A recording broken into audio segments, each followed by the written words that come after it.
Bueno, fíjense, habíamos mencionado que en el caso particular que las fuentes no evolucionan, las fuentes se diluyen con la expansión del universo, y entonces el n tendría esta forma, ¿no es cierto?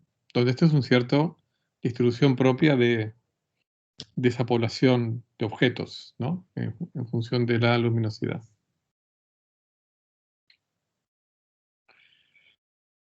En el caso en que los miembros, o sea, que todos los miembros de la muestra sean suficientemente luminosos como para que todos fueran visibles en un dado Z, o sea, estamos en un dado Z, ¿no? O sea, sería el caso en donde la distribución de luminosidad absoluta, eh, digamos, cayera a cero para una cierta luminosidad mínima, o sea, por debajo de una luminosidad mínima, L mínima, ¿ok? O sea, que todos fueran visibles. Cuando digo visibles es detectables con la sensibilidad del aparato que yo estoy usando. En ese caso, el número total de fuentes que yo observaría entre un Z y un Z más diferencial, un Z más diferencial de Z, sería esto que está acá. O sea,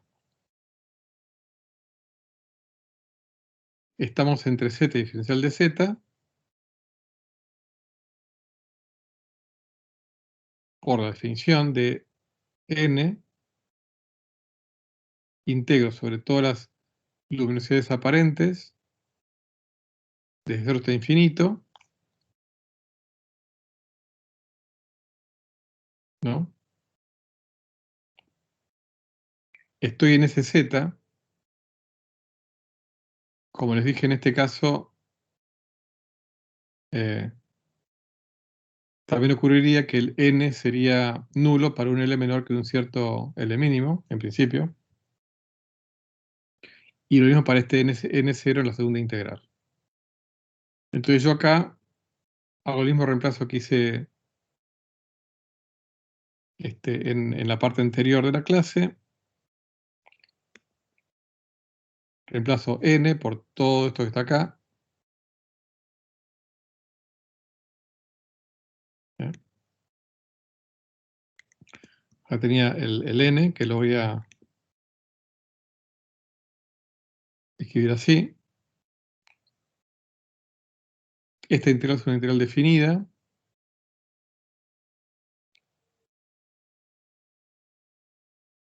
Simplemente lo que hice fue reemplazar. O sea, tengo todo esto.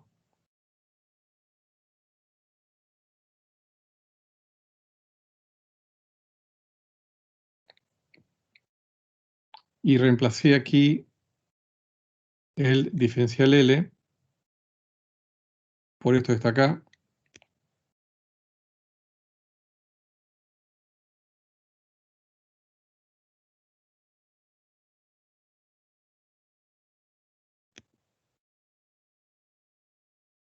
Que me canceló el 4 con el 2 de acá.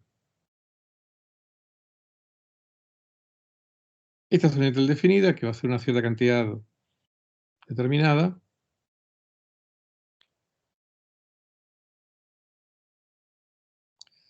Y aquí esto lo llamo n de z diferencial z. O sea, el número de objetos con corrimiento al rojo z, entre z y z más diferencial de z. Esta es la densidad por unidad de redshift de ese número. ¿Mm?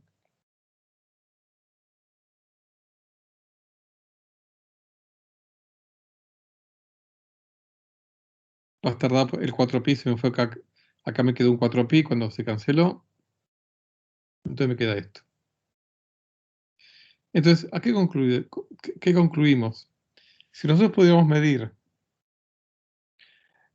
el número de objetos con, o digamos, la densidad de número de objetos por unidad de redshift, que sería esto, densidad de número de objetos por unidad de redshift, con precisión, digamos, más allá de este factor, podemos comparar la forma de la función n de z, y entonces obtener información sobre h de z, porque dl de z, bueno, está por ahí, bueno, es la ecuación que en alguna parte está, ¿ustedes se acuerdan cuál es? dl de z.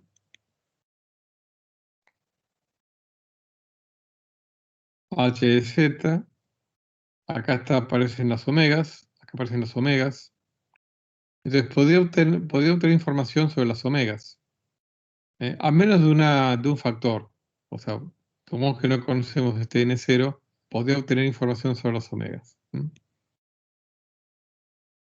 Esa es la idea general, ¿no? Esa es la idea general. Medir número de objetos por unidad de corrimiento al rojo en función del corrimiento al rojo y obtener información sobre los parámetros cosmológicos. Esa sería la idea. Bueno, hay algunos riesgos, ¿no?, de usar esta ecuación. Por ejemplo, uno puede no detectar algunas fuentes para zetas altos. O sea, podría haber fuentes que no entran dentro de mi rango de observación, con lo cual todo esto que esta hipótesis no vale. Se me escapan fuentes, no detecto fuentes, ¿no? Por otro lado, también, si hay evolución cosmológica, en este caso, evolución, el número de fuentes más allá de la dilución cosmológica, va a aparecer una dependencia adicional en el tiempo, con lo cual una dependencia adicional en Z. O sea, acá va a aparecer una dependencia adicional en Z producto de la evolución cosmológica. Entonces, o bien tengo que hacer alguna hipótesis sobre esa evolución cosmológica, o sea, para poder obtener información sobre los omegas. Si no, ¿cómo hago? Bueno, uno de los papers seminales sobre estas ideas de conteos es el de Log y Spiller, de 1986, implicaciones del test de número en función del corrimiento al rojo para la cosmología, Statistical Review Letters, y otro paper del Statistical Journal, también de Lloyd Spiller, del mismo año, una medida de la densidad de la masa del universo. O sea, una medida de la densidad de masa del universo.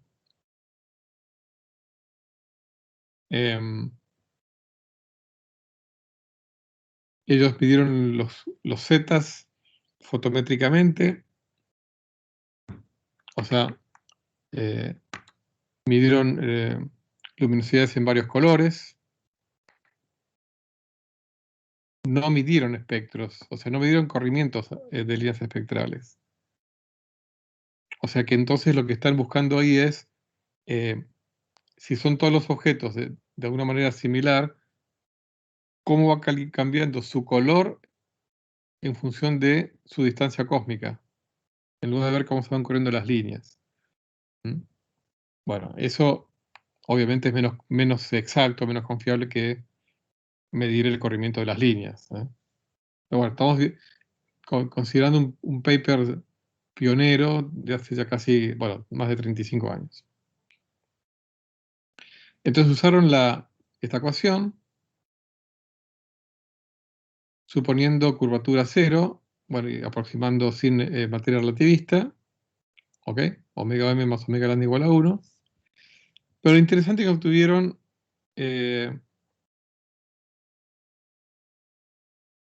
un valor para omega lambda sobre omega m.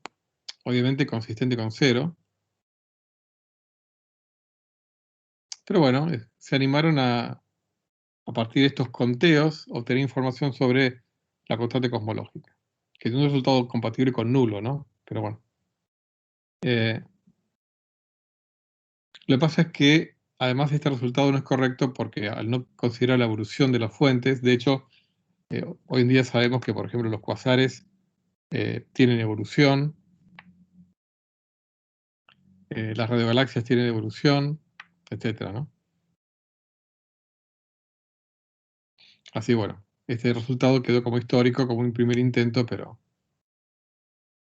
una referencia un poquito menos antigua, donde discuten en realidad las posibilidades de medir el parámetro lambda, poco tiempo antes de descubrir que lambda es distinto de cero.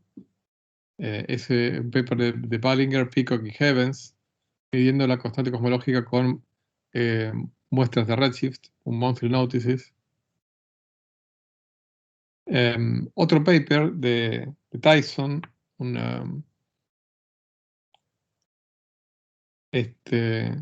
muestreo profundo CCD por la tecnología CCD, ¿no? De la Universidad de Galaxia, Evolución de Color, un Astronomical Journal del 88. Un trabajo pionero donde muestran imágenes CCD de más de 25.000 galaxias, muchas de ellas tenues, a partir de las cuales hicieron conteos, ¿no? En función de la luminosidad aparente. Otro paper, Fukujita, Takahara, Yamashita y Yoshi, testeo de la constante cosmológica con el conteo de números de galaxias tenues. Astrophysical Journal del 1990. Aquí lo que ajustaron fue un modelo de evolución galáctica. ¿eh? Supusieron que el número de galaxias por unidad de volumen coordenado es constante, coordenado, por eso está la distribución cosmológica, pero no coordenada, y propusieron un modelo de evolución, el cual ajustaron. Otro paper muy importante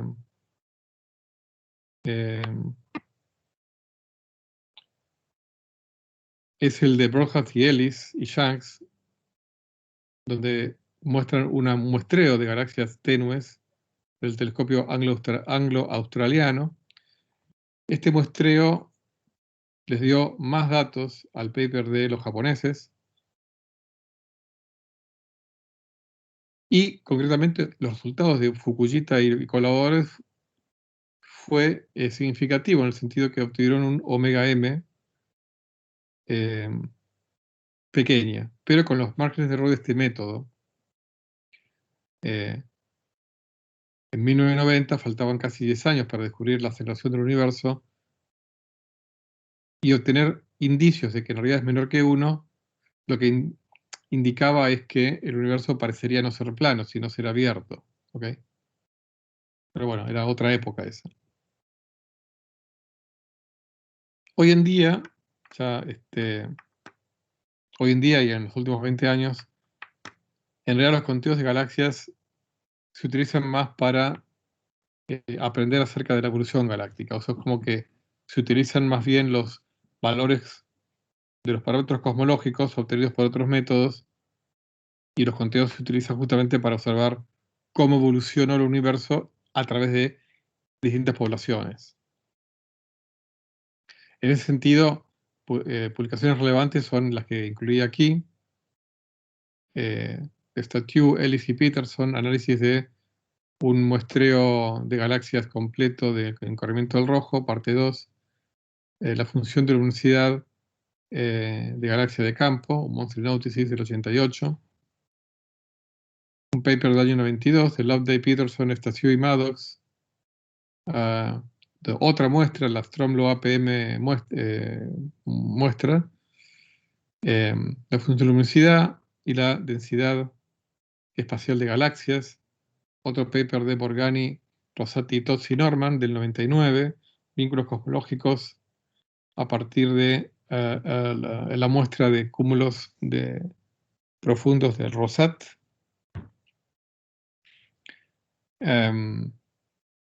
Paper de Coles del 99.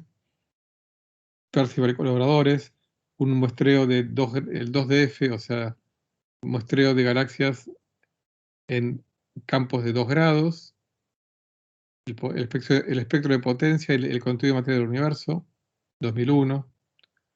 Borgniani y colaboradores, midiendo omega m con el el muestrario de cúmulos profundos de Rosat. Rosat tiene que ver con un satélite en la banda de ondas de radio. Nuestro Physical Journal 2001. Bowens y Illingworth, evolución rápida de las galaxias más luminosas durante las primeras 900 millones de años. Es un paper muy significativo en Nature del año 2006.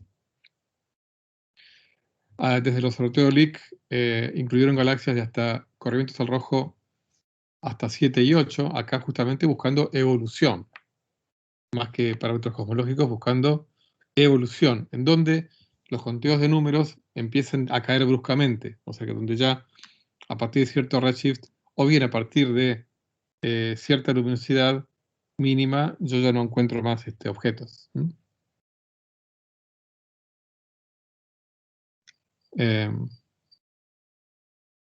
Concretamente en este caso,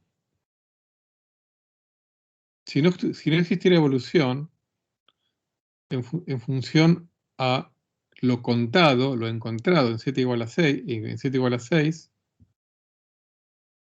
ellos esperaban encontrar 10 galaxias, pero encontraron solamente una. Lo cual mostraba claramente que hay evolución. O sea, si no hay evolución, y con un modelo cosmológico conservador, ellos esperaban, en función a lo encontrado para z igual a 6, encontrar 10 galaxias para z igual a o 7 u 8, encontraron solamente uno. Conclusión, a partir de z igual a 7, hubo mucha formación de galaxias luminosas, ¿no? Porque ese es un conteo de galaxias luminosas.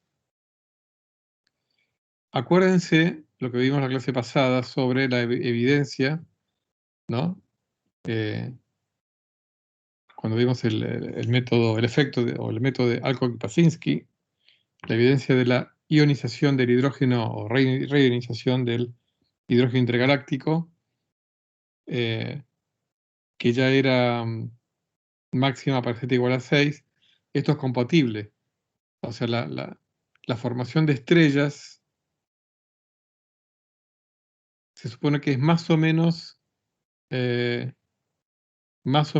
entre comillas, simultánea o coetánea con la conformación o afianzamiento de las primeras galaxias. O sea, las galaxias luminosas tienen que tener estrellas luminosas.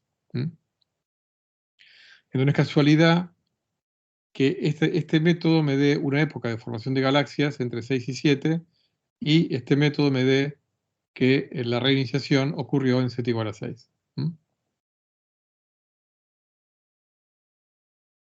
Como acá dice, la radiación ultravioleta de estrellas masivas que se formaron en esta época en donde las galaxias ya se estaban consolidando, las galaxias luminosas. Muy bien, y como último tema vamos a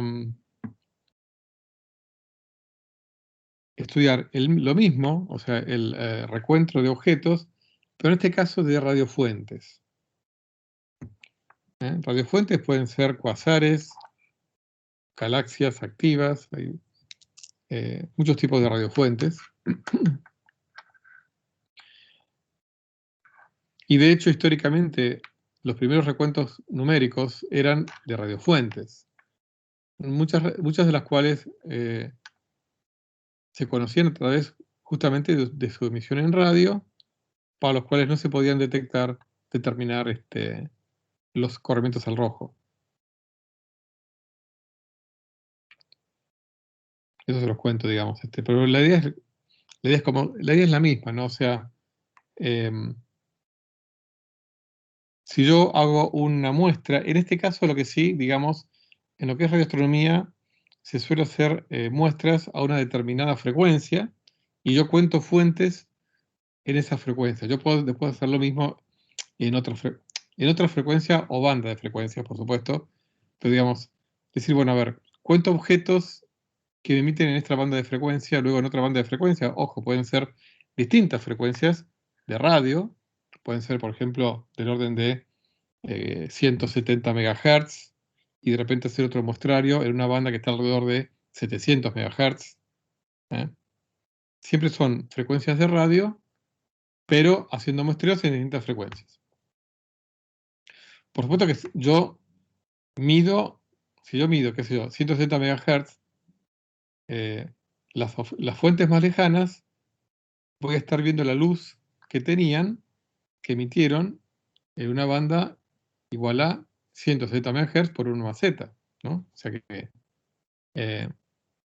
entonces, estos conteos, si yo estos conteos los hago a una cierta banda de frecuencias muy chiquita, estos recuentos se van a ver afectados por el hecho de que la distribución de número de fuentes en función de la frecuencia, bueno, es distinta para distintas frecuencias. Entonces yo tengo que tener en cuenta eso. O sea, el número de fuentes por unidad de volumen en un rango de frecuencias, que eso no lo consideramos. No consideramos en un rango de luminosidad, en un rango de redshift, pero no en un rango de frecuencias. Bueno, tengo que tener en cuenta que la luminosidad, si yo estoy midiendo luminosidad en un ancho de banda determinado, bueno, eso me va a afectar a lo que yo estoy contando. Entonces, ¿cómo se tiene en cuenta eso? Bueno, eso lo vamos a ver brevemente, como para menos bosquejar la idea del método. Supongamos que tenemos una fuente que está en Z y emite una potencia total. Cuando digo potencia total me refiero en todas direcciones, en la banda que va entre nu y nu más diferencial nu, dado por esta cantidad. Esta es la potencia en función de la frecuencia. Entonces, digamos, sería la potencia por unidad de frecuencia, con lo cual P de nu por diferencial nu me da la potencia total emitida en esta banda de frecuencias. ¿Ok? Muy bien. Dado eso, la potencia que yo recibo por unidad de área de mi antena, ¿no? Entre nu y diferencial nu va a estar dada a partir del corrimiento del rojo. O sea, la potencia que yo recibo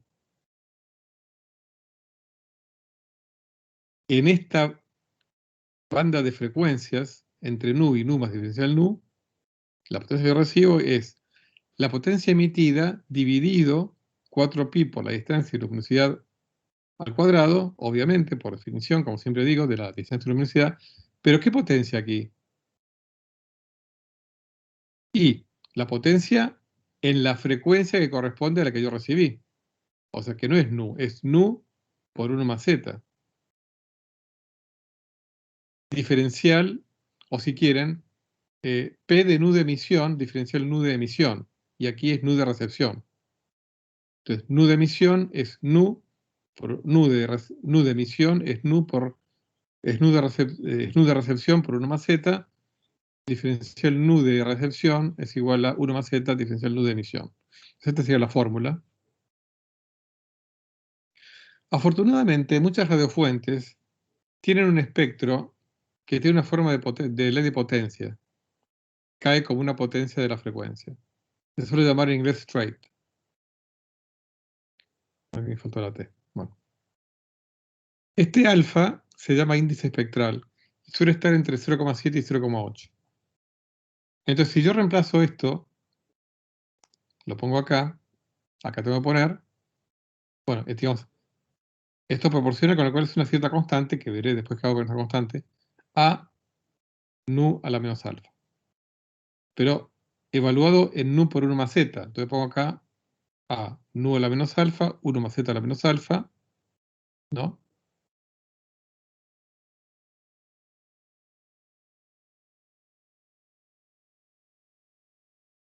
Muy bien.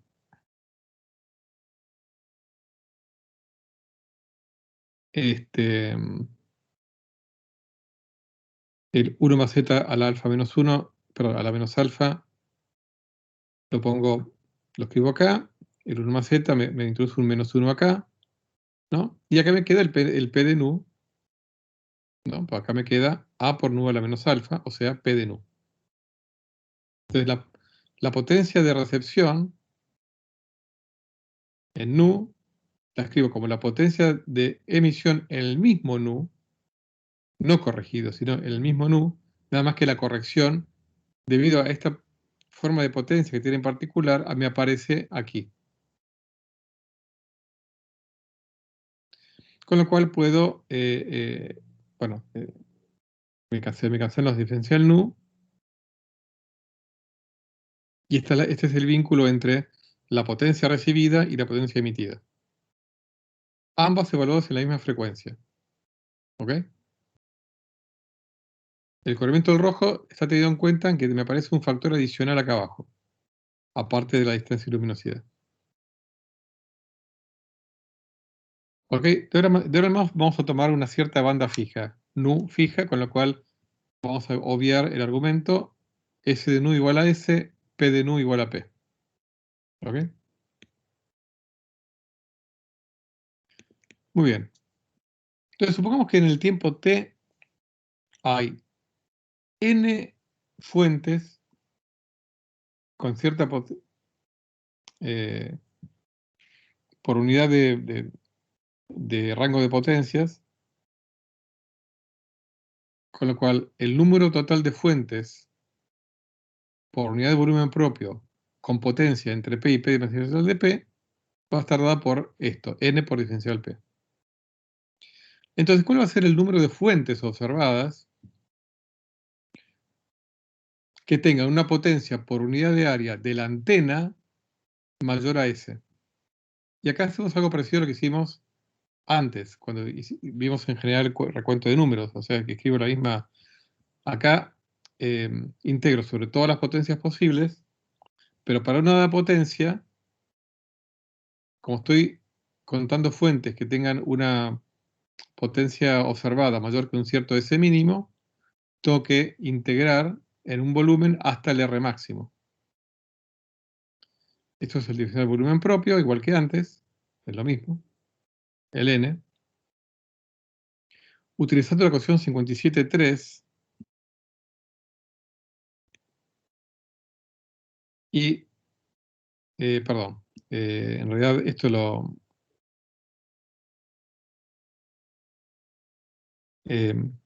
digamos, ¿cuánto vale R máximo? Este es el R máximo. Y bueno, es el R tal que, acá utilizando 57.3, P sobre S, perdón,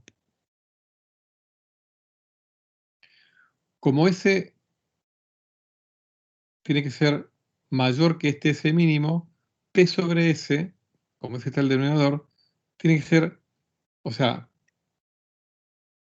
menor que este peso, donde esto tiene que ser menor que este P sobre S, o sea, donde este es el S máximo, ¿eh?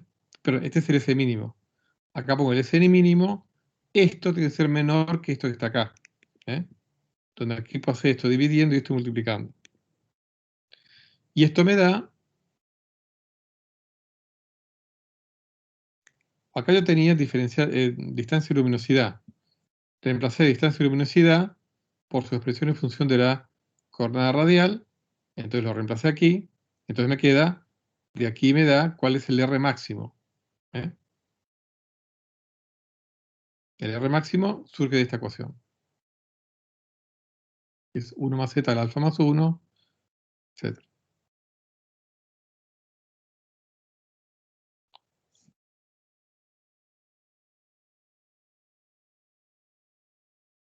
Donde el z tiene que ver con el t que está acá, ¿no? Bueno, de nuevo, relacionamos R, Z y T con las ecuaciones que habíamos escrito antes. La ecuación para el rayo de luz, la ecuación para el corrimiento al rojo. Y aquí se suele efectuar alguna hipótesis. En este caso, en realidad, no, déjeme corregir. La hipótesis es que esta función va a tener esta forma. O sea, la dependencia temporal va a estar dada como una potencia del factor de escala. Y aquí tengo algo que es característico de la población de estas fuentes. ¿Ok? Distribución de potencias intrínsecas de estas fuentes. Ahora bien, esta es una hipótesis que suele ser bastante razonable. Cuando beta vale 3, o sea, cuando beta vale menos 3, perdón, estamos en el caso de ausencia de evolución, como en el caso anterior. O sea, cuando beta vale menos 3, esto es simplemente la dilución cosmológica de esta población de fuentes. Si beta fuera distinto a menos 3, tendríamos evolución cósmica. Beta igual a menos 3 es ausencia de evolución cósmica. ¿Mm? Esto es una forma de generalizarlo y digamos, suponer que la evolución cósmica lo que me hace es afectar la dependencia potencial, o sea, la ley de potencia de n en función del factor de escala del universo. Incluso fíjense que en el caso del universo estacionario de Hoyle, beta sería 0, porque la densidad no depende del tiempo. O sea, fíjense que hay dos casos muy paradigmáticos. Beta igual a 0 es el universo estacionario. El número de fuentes por unidad de volumen no cambia. Beta igual a menos 3 es un universo de expansión donde no hay evolución cósmica. Y un beta distinto de menos 3, un universo en donde hay evolución. Bueno, entonces acá vuelvo a la ecuación 58.1.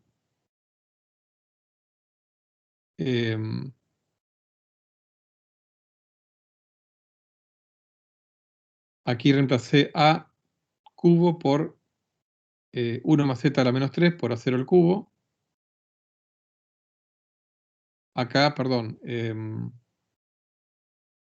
acá reemplacé n por n de p, por ese factor, por eso acá me queda el 1 más z a la menos 3 es de reemplazar a, ¿no?, por 1 más z, y que me sale el a0 este de acá. Y el menos beta del factor este de n de p. Tengo que hacer esta cuenta, ¿no es cierto?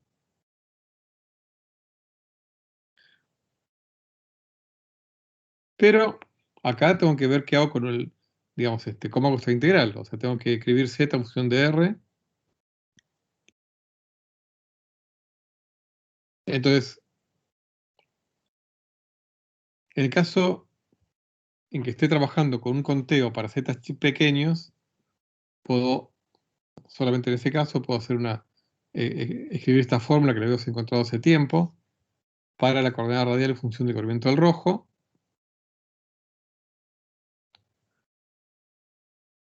que la puedo escribir así. Saco z factor común de 1 menos 1 medio 1 más el parámetro de desaceleración por z, con lo cual calculo diferenciales a ambos lados. O sea, acá voy a ver cómo hacer para transformarlo en esto en una integral que puedo hacer. Diferencial r, me queda diferencial z por esto. Y nada más porque desprecio términos de orden z cuadrado. ¿Eh? En realidad, acá hice una cuenta implícita. Pues acá me queda 1 medio 1 más q, acá me queda 1 más q. Esto porque yo tengo aquí z cuadrado. Entonces, diferencial de z cuadrado es 2z diferencial z. Entonces el 12 me va con 1 medio. Por eso me queda esto acá. Después uso la ecuación 58.2, que me decía cuál era el R máximo. El R máximo, acuérdense que el P es fijo, porque estamos en esta integral, y el S es este S que está acá. Entonces yo puedo escribir R máximo en función del Z máximo. Porque acá, digamos,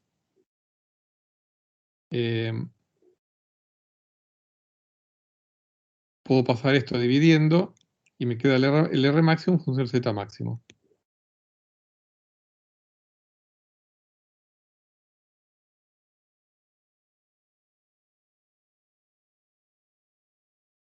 H0, acá, perdón, no, me corrijo. Utilizo esta fórmula, elevo al cuadrado esto que está acá,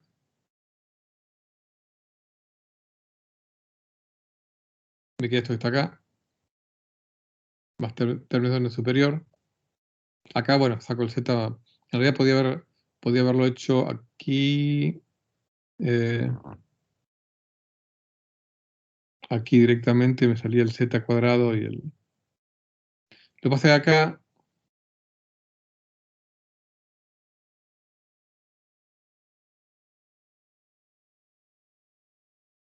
tengo el H0 acá. Ahí está. ¿Sí? Vuelvo a 58 hasta la ecuación esta. Reemplazo 1 más z. No, reemplazo RR en función de esto. Lo pongo acá. Pero tenía además este que está acá, que era el alfa más 1. Pero como estoy trabajando en primer orden, el 1 más z, la alfa más 1, lo escribo como 1 más alfa más 1 por z, que es lo que está acá. ¿Ok? Menor que esto que está acá. O sea, reemplazo el z por el r.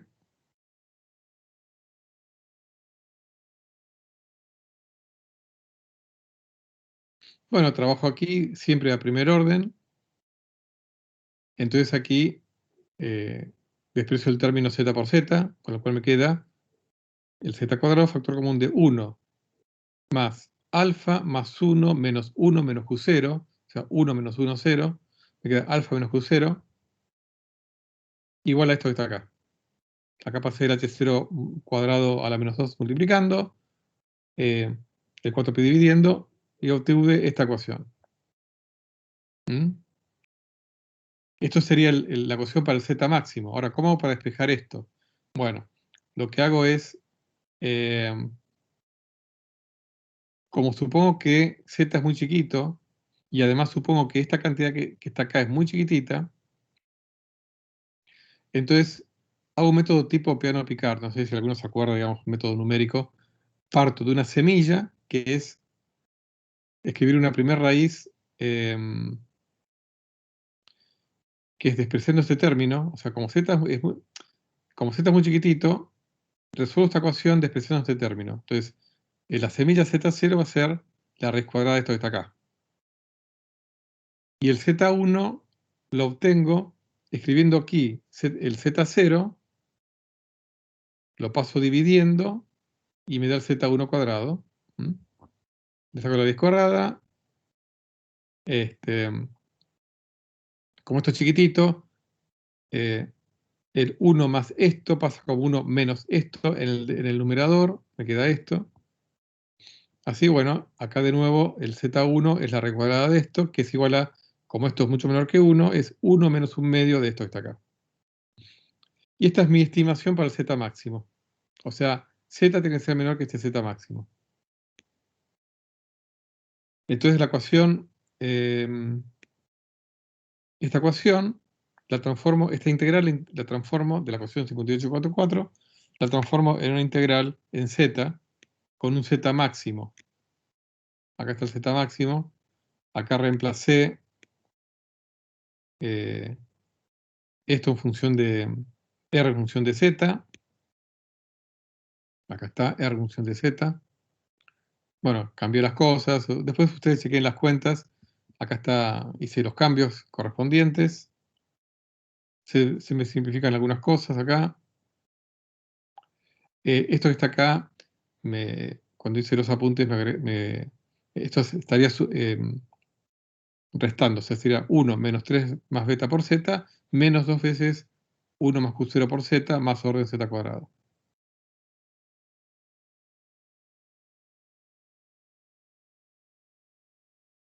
Bueno, y esto lo integro. Acá lo que tengo es la integral de z cuadrado de z cubo sobre 3. Por eso era un tercio. De entre 0 y z máximo. Pero z máximo era esto que está acá. Al cubo me va a quedar esto a la 3 medios ¿Ven? Y como esto es chiquitito, el 3 medio me pasa aquí. Acá vamos el 3 medios. O sea, es como que, de nuevo, la potencia esta aquí me baja multiplicando aquí. Perdón, al cubo. O sea, esto es al cubo, con lo cual esto será 3 medios. Pero esto es al cubo, con lo cual el 3 me pasa aquí, a primer orden en esta cantidad que es chiquitita. Entonces me queda 3 medios, que es lo que está acá, 3 medios. Y bueno, y lo mismo para este otro término. La integral de z cubo, porque es z cuadrado por z, es z cubo, es z cuarto sobre 4, me parece el 1/4 que está acá, a la cuarta todo esto, etcétera, etcétera. Acá me aparece esto que está acá.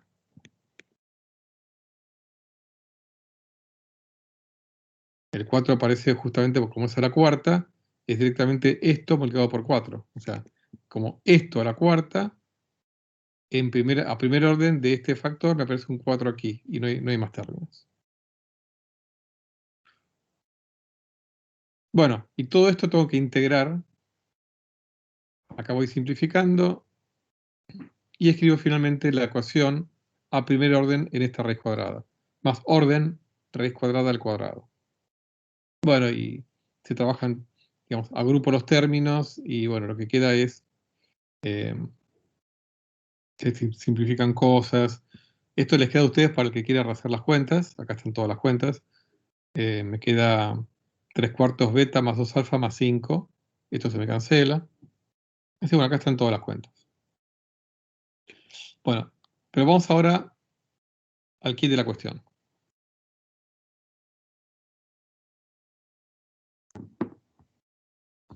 Fíjense, el recuento de número, ¿no? De objetos que tengan luminosidad aparente o, potencia recibida, estamos en radiofuentes, potencia recibida en esa determinada banda de frecuencias en mi antena mayor que esta cierta S. ¿Cómo va a depender con S? Porque esa es la cuestión a la que quiero llegar. ¿Cómo va a depender con S? Va a tener una dependencia principal dada por S a la menos 3 medios. O sea, va a caer como S a la menos 3 medios. O sea, o si quieren va a aumentar, porque cuanto menor S, cuanto más sensibilidad de mi antena, mayor número de fuentes cuento. ¿Ok? Entonces, cuanto más chiquito S, mayor, por eso va como S a la menos 3 medios. Pero va a tener una corrección dada por este menos S a la menos 1 medio. O sea, va a ser una corrección. ¿Mm? Va a tener una corrección. Y esa corrección está multiplicada por este beta más 2 alfa más 5, etc. Y esto va a ser lo clave. Esta va a ser la clave, porque este término puede ser negativo si esta combinación es positiva. Pero si esta combinación es negativa, todo esto es positivo. ¿Mm?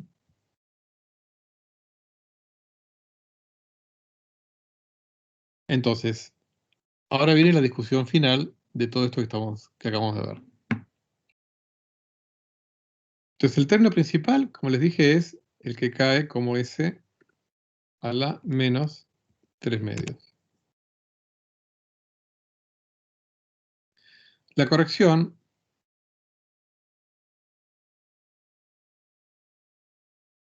acá, S a la menos 3 medios.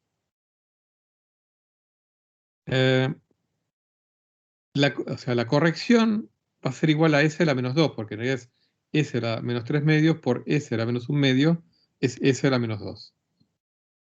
El coeficiente de esa corrección, fíjense, no depende ni de la curvatura, ni del parámetro de desaceleración, sino que es proporcional. Acá aparece H0, raíz cuadrada de H0 cuadrado, es H0. Fíjense, aquí se me cancelaron los H0 que había acá. Bueno, entonces la corrección es proporcional a H0 por esta combinación de los parámetros beta y alfa. Vamos a analizar esto, ¿no? Supongamos una cosmología estándar, con un universo en expansión, pero sin evolución de fuentes. En ese caso, beta vale -3. Bueno, déjenme contarles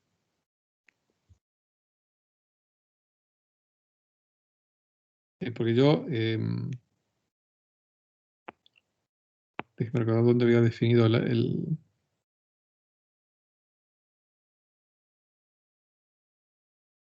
dónde estaba definido el alfa.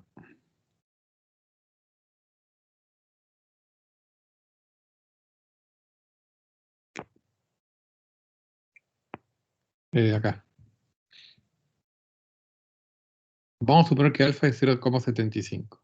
Acuérdense, alfa tiene que ver con el exponente de la ley de potencias para el espectro de la radiofuente. ¿Ok? Vamos a tomar el valor medio, 0,75. 0,75. Esto es en un universo en expansión sin evolución. Esta combinación me da 5 menos 3, 2. Más 2 por 0,75 es 2 más 1,5, o sea, 3,5. Bueno, evidentemente, este coeficiente en este caso es positivo. Entonces, para fuentes tenues, o sea, que yo tenga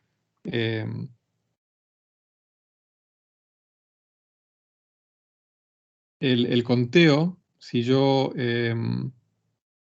vamos a pensarlo así, si yo voy aumentando el S, o sea, si voy descartando fuentes muy tenues, el número de fuentes, ¿cuánto debería caer? Bueno, este modelo me dice que debería caer un poco más lentamente que S era -3 medio. Porque como esto es positivo, el término correctivo tiene un signo menos delante, porque esto es positivo. Entonces, aunque es un término de caída, porque tiene un S a la -2, como tiene un signo menos, la caída es más lenta. Entonces, si no hubiera evolución, en un universo en expansión, la caída, a medida que yo voy subiendo mi S mínimo, o sea que voy contando menos, porque cuento objetos menos tenues, lo que se observa no es la predicción de evolución, porque los objetos no caen más lentamente que el factor principal que está acá. No caen más lentamente que ese a la -3 medios. Al contrario, caen más rápidamente que ese a la -3 medios. Concretamente, y esto ya desde la época de Martin Ryle, uno de los pioneros en la década del 60 de los conteos de radiofuentes, se sabe que para la región, digamos, de objetos muy tenues que tengan una potencia en la antena del orden de 10 a la -26 watts por metro cuadrado por hertz, el recuento cae más rápidamente que ese de la -3 medios. Entonces, si cae más rápidamente significa que ese término correctivo tiene que ser positivo.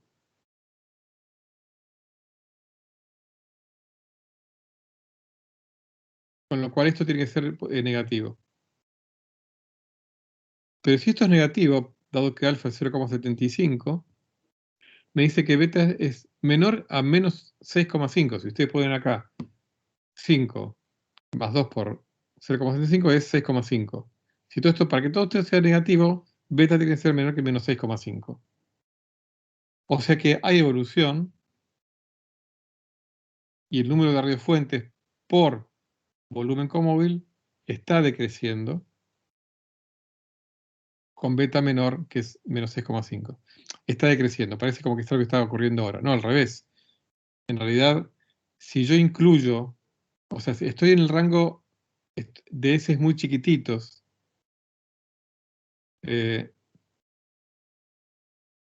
Con lo cual,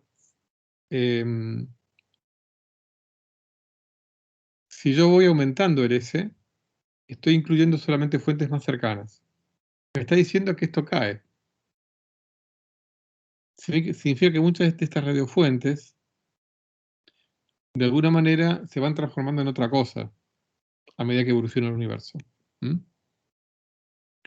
En el caso de la cosmología de estadio estacionario, o sea, la de Fred Hoyle, es peor todavía, porque en ese caso, acuérdense, beta igual a 0. Con lo cual esta combinación me da 6,5 versus 3,5 que me daba para el universo en expansión sin evolución. Para el universo estacionario me da 6,5, o sea que está más lejos todavía de lo que se observa. ¿Eh? O sea, decrece aún más rápido con ese. Y esto fue en realidad el golpe más fuerte que tuvo la cosmología estacionaria de Fred Hoyle, incluso más fuerte que el descubrimiento del fondo cósmico de radiación. Porque ya de por sí había indicios previos al descubrimiento del fondo cósmico de radiación. ¿Eh?